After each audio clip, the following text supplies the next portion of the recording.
আসসালামু আলাইকুম। আদাব এবং শ্রেণী অনুযায়ী শুভেচ্ছা জানাচ্ছি। এর পাশাপাশি আশা করছি আপনারা সবাই ভালো আছেন এবং সুস্থ আছেন। একটা গুরুত্বপূর্ণ বিষয় কি আপনারা জানেন? সেটা হচ্ছে যেকোনো মুহূর্তে ভেঙে পড়তে পারে বৈশ্বিক অর্থনীতি। বিশ্বজুড়ে কিন্তু লাফিয়ে লাফিয়ে বাড়ছে নিত্য প্রয়োজনীয় জিনিসপত্রের দাম। রেকর্ড ছুঁয়েছে মূল্যস্ফীতি।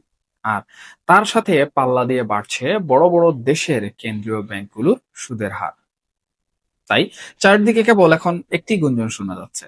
একটি মারাত্মক অর্থনৈতিক মন্দা বা রিসেশন কি তবে আমাদের একদম দরজায় কড়া নাড়ছে? দর্শক, আজকের এই ভিডিওতে আমরা একদম সহজ ভাষায় বিশ্লেষণ করব এবং জানার চেষ্টা করব কেন আন্তর্জাতিক বাজারে এই তোলপাড়, আগামী দিনগুলোতে ঠিক কি কি ঘটতে চলেছে এবং সবচেয়ে গুরুত্বপূর্ণ যে বিষয় সেটা হচ্ছে এই ভয়াবহ আর্থিক সংকট থেকে আপনার কষ্টার্জিত টাকা ও সঞ্চয়কে কিভাবে আপনি নিরাপদ রাখবেন। দর্শক, অর্থনীতির এই সহজ হিসেব হলো যখন বাজারে টাকার যোগান অনেক বেড়ে যায় কিন্তু সেই তুলনায় পণ্য কিংবা সেবার উৎপাদন বা সরবরাহ বাড়ে না, তখনই কিন্তু জন্ম নেয় মূল্যস্ফীতি বা ইনফ্লেশন। আপনি খেয়াল করলে দেখবেন আজ থেকে ২ বা ৩ বছর আগে যে টাকায় আপনি সংসারের মাসিক বাজার করতেন, আজ কিন্তু সেই একই বাজারে আপনার খরচ হচ্ছে প্রায় ১.৫ থেকে দ্বিগুণ টাকা। অর্থাৎ আপনার আয় হয়তো বাড়েনি, কিন্তু টাকার ক্রয় ক্ষমতা বা মান আশঙ্কাজনকভাবে অনেক বেশি কমে গেছে। আর এই যে অস্বাভাবিক মূল্যস্ফীতি, এই অস্বাভাবিক মূল্যস্ফীতিকে টেনে ধরার জন্যই বিশ্বের প্রায় সব দেশের কেন্দ্রীয় ব্যাংকগুলো এক চরম সিদ্ধান্ত নিয়েছে। তারা ব্যাংক ঋণের সুদের হার বাড়িয়ে চলেছে। নীতি নির্ধারকদের ভাবনা খুব সাধারণ।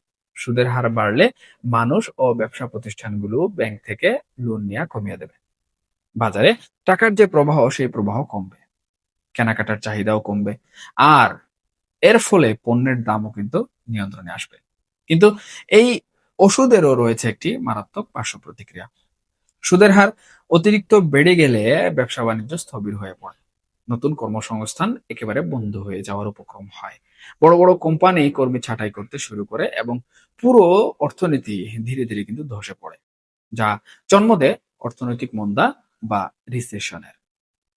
সুপ্রিয় দর্শক, ইতিহাস কিন্তু আমাদেরকে শেখায় অর্থনৈতিক মন্দা কোনো নির্দিষ্ট সীমানায় আসলে আটকে থাকে না।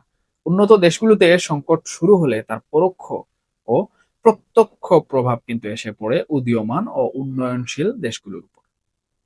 আমদানি খরচ বেড়ে যাওয়া, বৈদেশিক মুদ্রার রিজার্ভে টান পড়া এবং মুদ্রার মান কমে যাওয়া, এর পাশাপাশি নিত্য প্রয়োজনীয় পণ্যের দাম নাগালের বাইরে চলে যাওয়া, এই সবই হলো বড় কোনো বিশ্বমন্দার পূর্বাভাস। এমন পরিস্থিতিতে আপনার সামান্য একটি ভুল সিদ্ধান্ত আপনার সারা জীবনের জমানো যে মূলধন সেই মূলধনকে নিমিষেই কিন্তু ধুলোয় মিশিয়ে দিতে পারে। তাহলে প্রশ্ন হলো, এই সম্ভাব্য ঝড় আসার আগেই নিজের আর্থিক নিরাপত্তাকে কিভাবে আসলে শক্তপোক্ত করবেন? সুপ্রিয় দর্শক, প্রথমে কিন্তু আপনাকে প্রস্তুত করতে হবে একটি শক্তিশালী ইমার্জেন্সি ফান্ড বা জরুরি তহবিল। আপনার যদি স্থায়ী চাকরি বা ব্যবসা থাকে, তবুও আপনার সাধারণ সংসারের অন্ততপক্ষে ৬ মাসের চলার মতো খরচটি সম্পূর্ণ নিরাপদ ও অতি দ্রুত ক্যাশ করা যায় এমন জায়গায় সরিয়ে রাখুন। এই টাকা কোনো ঝুঁকিপূর্ণ বিনিয়োগে কখনোই ব্যবহার করবেন না। এটি কেবলমাত্র যেকোনো জরুরি পারিবারিক বা চিকিৎসা সংক্রান্ত প্রয়োজনে ব্যবহারের জন্য গচ্ছিত থাকবে। দ্বিতীয় বিষয়টি হলো উচ্চ ঝুঁকির যেকোনো বিনিয়োগ বা অনুমান ভিত্তিক ট্রেডিং থেকে এই মুহূর্তে সম্পূর্ণভাবে দূরে থাকুন। যেসব খাত বা ব্যবসায় দ্রুত দ্বিগুণ রিটার্নের লোভ দেখানো হয় মন্দার সময়ে, সেগুলোই কিন্তু সবচেয়ে আগে বা সবার আগে ধসে পড়ে। তাই নিজের মূলধন হারানোর ঝুঁকি রয়েছে এমন কোনো জায়গায় নতুন করে হাত দেয়া, আমি মনে করি একেবারেই বুদ্ধিমানের কাজ হবে না। তৃতীয় যে বিষয়টি রয়েছে সেটা হচ্ছে নিজের হাই ইন্টারেস্ট বা উচ্চ সুদের যে ঋণগুলো রয়েছে সেই ঋণগুলো যত দ্রুত সম্ভব পরিশোধ করার চেষ্টা করুন। ক্রেডিট কার্ডের ঋণ বা অতিরিক্ত সুদের ব্যক্তিগত লোন এই অর্থনৈতিক সংকটের সময়ে আপনার ঘাড়ে আমি মনে করি সবচেয়ে বড় বোঝা হয়ে দাঁড়াবে। নিয়মিত আয়ের একটি বড় অংশ যদি কেবল ঋণের সুদ যেটি রয়েছে সেটি মেটাতেই চলে যায়, তবে মন্দার ধাক্কা সামলানো কিন্তু একদম অসম্ভব হয়ে পড়বে।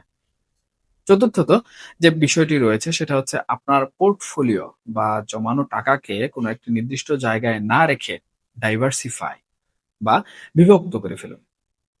ইতিহাসের দিকে তাকালে কিন্তু দেখা যায় যে কোনো বড় আর্থিক মন্দার সময়ে ব্যাংক ডিপোজিট, সরকারি বন্ড বা সঞ্চয়পত্র এবং ঐতিহ্যগতভাবে সোনা বা গোল্ড সবচেয়ে নিরাপদ অ্যাসেট হিসাবে কিন্তু প্রমাণিত হয়েছে। সম্পূর্ণ টাকা এক জায়গায় না রেখে এই ধরনের কম ঝুঁকিপূর্ণ ও নিরাপদ খাতে ভাগ করে বিনিয়োগ করে রাখাটা এখানে বুদ্ধিমানের কাজ হবে।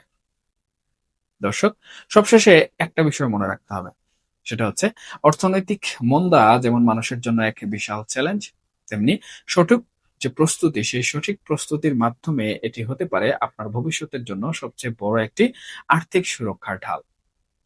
তাই পরিস্থিতির উপর আমি বলবো নজর রাখুন, অপ্রয়োজনীয় এবং লাক্সারি যে খরচ রয়েছে সেই খরচ কমিয়ে আনুন এবং আবেগের বশে কোনো সিদ্ধান্ত না নিয়ে ঠান্ডা মাথায় নিজের আর্থিক পরিকল্পনা যেটা রয়েছে সেটা সাজিয়ে ফেলুন।